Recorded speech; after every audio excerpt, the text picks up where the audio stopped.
மானகட்ட மச்சான் கூல் சுரேஷ டேய் எதுக்குடா இந்த பொழப்பு ஒரு உயிர் இறந்து போயிருக்கு. ஒரு மனுஷன் பெரிய ஜாம்புவான். அவரு அருமையான ஒரு கதாசிரியர், நல்ல டைரக்டர், நல்ல நடிகர் கே பாக்யராஜ் ஐயா.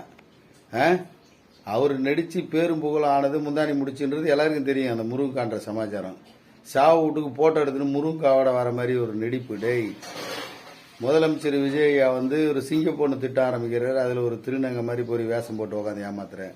இந்த ஒரு ஜாம் வயிற்ற வளர்க்குறதுக்கு எதுக்குடா இப்படி ஒரு பொழப்பு? நான் இதை கண்டனம் தெரிவிக்கிறேன்டா. டேய் தயவு செய்து உன்னை மாற்றிக்கோ, உன்னை திருத்திக்கோ. வேணாப்பா,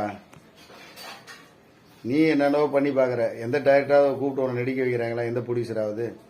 கோமாளி வேஷம் போட்டு தான் வாழணும்னு உன் தலையில் எழுதியிருக்குது. அது இறங்குற இடத்துல போய் இந்த மாதிரி அவங்க எவ்வளோ மன உடைச்சல் வேதனையில் இருப்பாங்க. அந்த நேரம் இந்த மாதிரி வீடியோலாம் பண்ணாத, போடாத.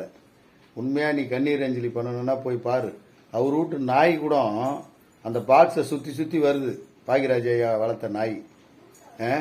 அதுக்கு இருக்க நன்றி கூட நம்மளை மாரி சினிமாக்காரனுக்கு சில பேர் இல்லையே. எவ்வளோ பேர் நைட்டும் பகலும் தூங்காமல் அங்கேயே அழுதுங்க உட்காந்துக்கிறாங்க. நீ முருங்காய் எடுத்துன்னு சாவு வீட்டுக்கு போகிற.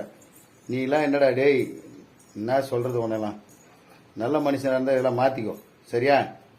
உன்னோட சாவுக்கு என்ன எடுத்து வருவானுன்னு தெரியாது. ஒவ்வொரு வாட்டியும் ஏதாவது பண்ணிட்டு இருக்கிற கோமாளி.